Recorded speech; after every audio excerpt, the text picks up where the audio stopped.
ना थके हैं अभी पैर, ना अभी हिम्मत हारी है। ना थके हैं अभी पैर, ना अभी हिम्मत हारी है। हौसला है जिंदगी में कुछ कर दिखाने का, इसलिए अभी भी सफर जारी है।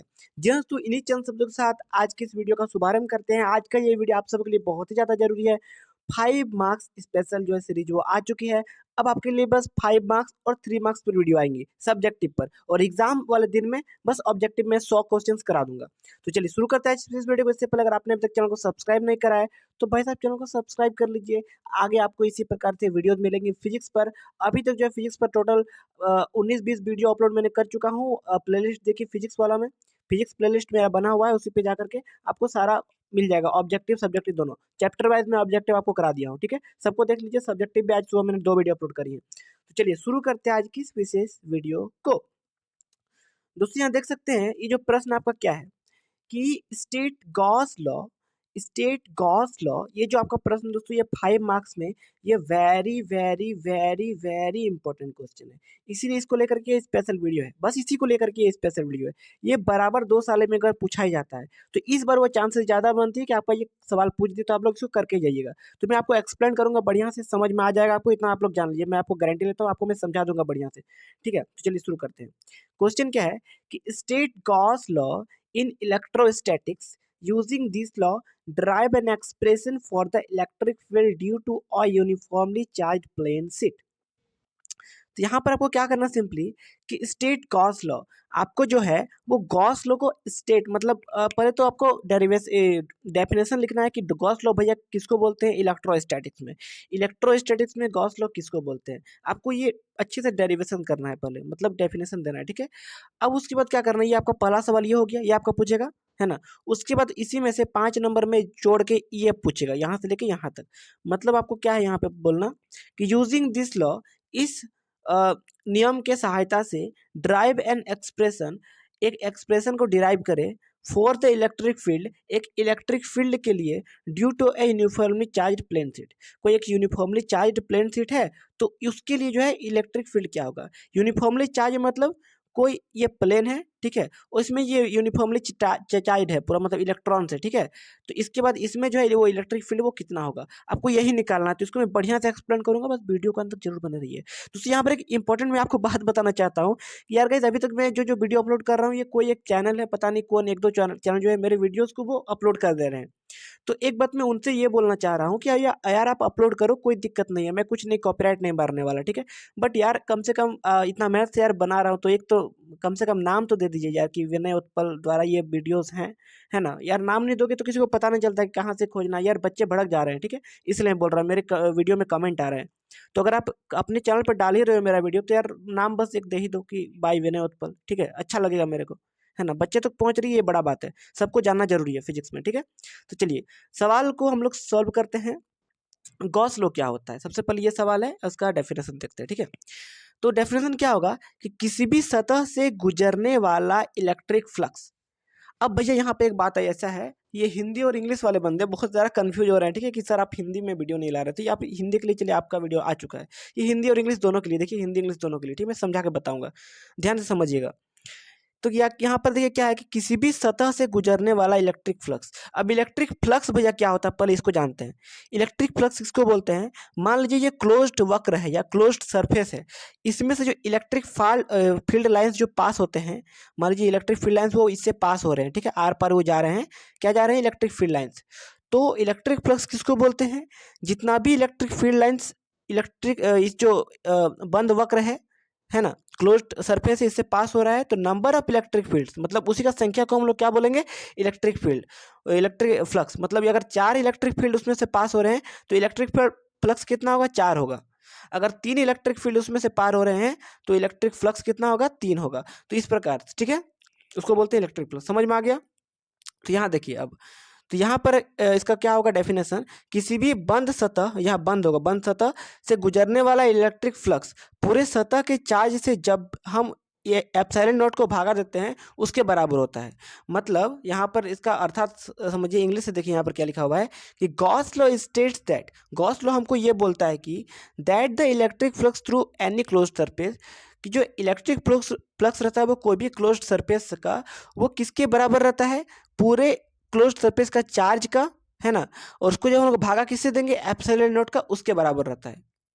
मतलब ये इसका देखिए, ये हो गया आपका इलेक्ट्रिक फ्लक्स किसके बराबर रहेगा, पूरे चार्ज का डिवाइडेड बाय एप्सिलॉन नॉट। ठीक है, इतना समझ में आया ना, इसको क्या बोलते हैं हम लोग, electric Gauss law for electrostatics, उसी का ये डेफिनेशन हो गया। इतना लिख दीजिएगा, तो आपका 3 नंबर कहीं नहीं कटने वाला, या 2 नंबर कहीं नहीं कटेगा, इतना जान लीजिए। पहले आपको इतना लिखना पड़ेगा एकदम अच्छे से। हिंदी वाले बच्चे आप लोग इसको फॉलो कर सकते हैं, बट ये अच्छे तरीके से थोड़ा लिख लेना है आपको, ये अपने से मैं लिखाऊँ। और इंग्लिश वाले बंदे तो इसी को लिखना है, हूबहू इसी को एकदम उतार देना है आपको। ठीक है, तो ये अगर आपको इससे पीडीएफ चाहिए तो टेलीग्राम ग्रुप में फटाफट आइए, मैं आपको पीडीएफ फॉर्मेट भेज दूंगा, क्योंकि यार 1-2 दिन टाइम बचे और टाइम आपके पास है नहीं, और आपका इकोनॉमिक्स का भी एग्जाम खत्म हो जाएगा, तो बहुत बच्चे और जुड़ेंगे अभी। ठीक है, तो यहाँ देखिए, यहाँ पर एप्सिलॉन नॉट इक्वल टू कितना होता है, एप्सिलॉन नॉट का वैल्यू अगर कोई पूछ दे, तो एप्सिलॉन नॉट का गाइस वैल्यू इतना होता है 8.85 × 10⁻12 कूलम्ब स्क्वायर पर न्यूटन मीटर स्क्वायर, ये होता है आपका एप्सिलॉन नॉट का वैल्यू। इसको हम लोग क्या बोलते हैं, परमिटिविटी ऑफ फ्री स्पेस। समझ में आया, हिंदी वाले बच्चे भी ध्यान से समझेंगे, समझ में ना आए तो यार कमेंट करें।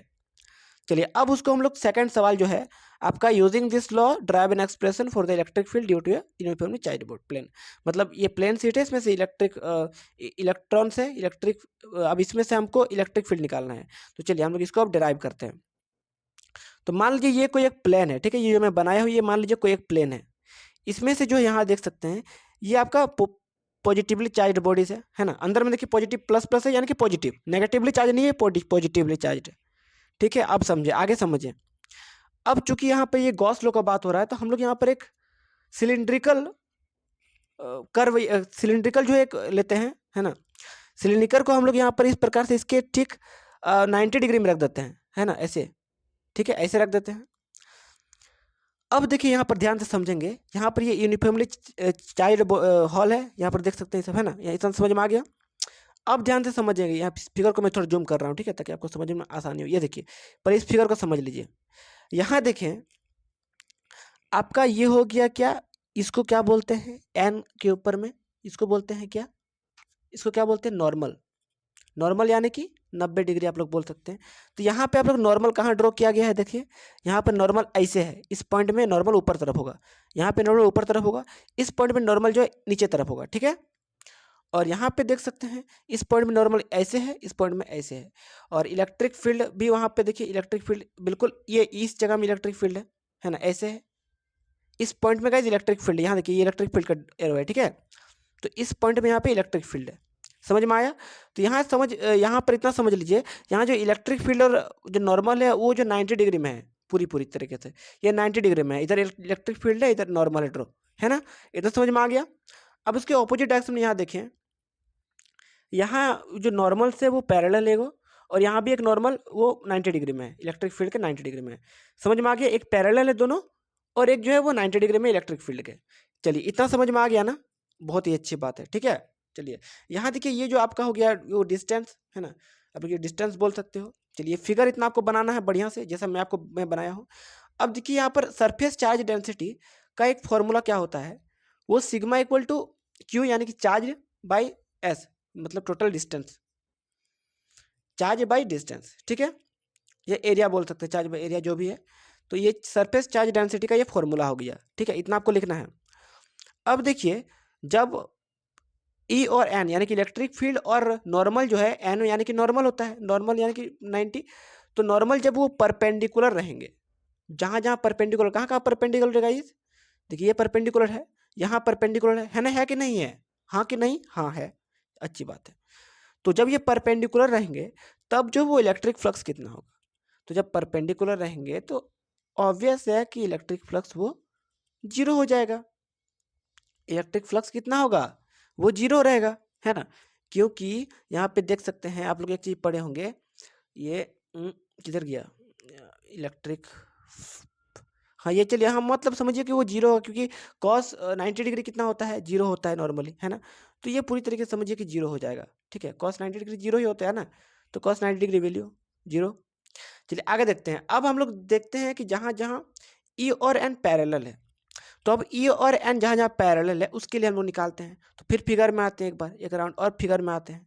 तो इधर देखिए आपका क्यू, एक इधर आपका चार्ज जहाँ जहाँ मतलब ये है, तो एक इस साइड आपका पैरेलल है, एक इधर पैरेलल है कि नहीं।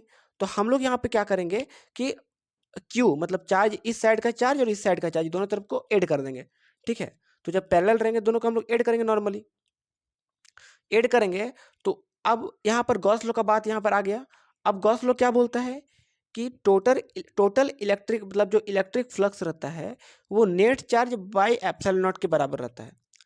तो टोटल चार्ज टोटल फ्लक्स यानी कि आपका दोनों साइड का फ्लक्स है ना, आपका 5 + 5 equal to Q by epsilon naught, है ना। इतना समझ में आया जब पैरेलल रहेंगे तब।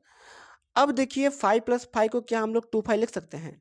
बिल्कुल लिख सकते हैं। तो हम लोग इसको 2 5 कर दिया नॉर्मली, ठीक है। तो 2 5 करेंगे तो ये हुबहू उतर जाएगा, ऐसे ही जोड़ दिए बस उसको। अब देखिए यहाँ पे ये फाई के लिए यहाँ पर हम लोग इसको जब क्लोज्ड इसका क्लोज्ड इंटीग्रल जब लिखा निकालेंगे, है ना, तो यहाँ देखिए इसका इस प्रकार से निकलेगा, सरफेस इंटीग्रल जिसको बोल सकते हैं। तो इस प्रकार से निकलेगा ई एन, एन नॉर्मल है, D S, E N D S. तो इसको हम नॉर्मली फाई के जहाँ जहाँ फाई है उसको यहाँ पे उतार दिए, ठीक है, और क्यू बाई एप्सिलॉन नॉट। अब देखें, अब यहाँ पे जब ये क्लोज्ड लूप जब हटेगा, है ना, इंटीग्रल जब क्लोज्ड इंटीग्रल जब हटेगा तो ये नॉर्मली इंटीग्रेशन का एक साइन लगेगा और जो वेक्टर है ई के ऊपर में वो हट जाएगा, है ना। तो हम लोग इसको इस प्रकार से लिख सकते हैं, टू फिर बाहर ही रहेगा, ये इंटीग्रेशन अंदर है, उसके बाद ई डी एस। फिर उसी प्रकार से अब हम लोग क्या करेंगे, जब इसमें से हम लोग डिफरेंशिएशन डी जो डी एस है वो डी को जब हटाएंगे इंटीग्रेट करेंगे तो डी एस का इंटीग्रेशन कितना होता है, एस होगा नॉर्मली। तो हटेगा तब क्या होगा, ये भी हटेगा, है ना, हट जाएगा। तो क्या होगा normally 2 ES equal to Q by epsilon naught. यहाँ समझ में आ गया, मैथमेटिकल से कुछ नहीं है, इंटीग्रेशन डिफरेंशिएशन है बस। अगर देखते हैं यहाँ पे, तो अब हम लोग क्या करेंगे, एस को ये नीचे ले जाएंगे, एस को हम लोग नीचे ले गए, ठीक है। तो 2 इक्वल टू क्या हुआ, Q by S epsilon not. अब देखें, अब एक चीज़ आप लोग को मैंने पहले बताया था, सरफेस चार्ज डेंसिटी का फॉर्मूला। ऊपर देखेंगे आप लोग, सरफेस चार्ज डेंसिटी का फॉर्मूला मैंने आपको पहले बता रखा है कि आपका sigma equal to Q by मतलब डिस्प्लेसमेंट या डिस्टेंस बोल सकते हैं, है ना। तो ये होता है। तो अब देखिए, अब क्यू कहाँ है, क्यू भैया यहाँ है, ऊपर है, ठीक है। तो अब जब हम लोग इसको क्या करेंगे, मतलब जब इसको ये नीचे तो आ गया ना, ये नीचे तो आ गया ना, हाँ अच्छी बात है, 2S, हाँ ये नीचे आ गया है, ठीक है। तो ये देखिए यहाँ से 2 भी नीचे आ गया, मैं 2 को भी नीचे ले आया, ठीक है। तो अब देखिए यहाँ पर जहाँ क्यू क्यू कहाँ, यहाँ है। तो जब क्यू की जगह में जब इसको पुट करेंगे तो आप कैसे पुट करेंगे, ध्यान से देखें। तो क्यू को यहाँ पर क्रॉस मल्टीप्लाई आपको आता है, इसको नीचे के साथ इसको ऊपर के साथ। तो क्यू इक्वल टू कितना हो जाएगा नॉर्मली, एक मिनट रुकिए, थोड़ा साइज इसको घटा देते हैं, हाँ। तो अब देखें यहाँ पर क्यू इक्वल टू कितना हो जाएगा, ये इससे मल्टीप्लाई हो जाएगा, तो ऐसे, ठीक है। इतना समझ में आया ना। तो जहाँ क्यू है गाइज वहाँ पर इसको नॉर्मली ये लिख देना है ना। ये जो सिग्मा एस, तो हम लोग सिग्मा एस करेंगे, सिग्मा एस जब करेंगे ना तो ये एस और ये एस कट जाएगा, ऊपर जो एस करे थे सिग्मा एस, तो ये एस कट जाएगा। तो एस जब कटेगा तो कुछ इस प्रकार से बचेगा हमारे सामने आंसर। तो ये इलेक्ट्रिक फील्ड यहाँ से निकल चुका है। किसका निकल गया इलेक्ट्रिक फील्ड गाइज, आपको पता है, जब यूनिफॉर्मली चार्ज्ड बॉडी रहे तब। तो ये 5 मार्क्स में आपका एग्जाम में आएगा, इतना जान लीजिए, ये 5 मार्क्स में आपका इस बार आ रहा है ना। बहुत इंपॉर्टेंट क्वेश्चन है। और इसको अच्छी तरीके से समझ में आया तो एक लाइक का बटन जरूर दबाइए। इसके बाद अगला वीडियो जरूर आएगा। और यार गाइस, पढ़ते रहें, हेल्प मैं करता रहूँगा। इसके बाद 5वां नंबर का एक और वीडियो आने वाला है बहुत जल्द यार। सब्सक्राइब कर करके, बाय एंड टेक केयर।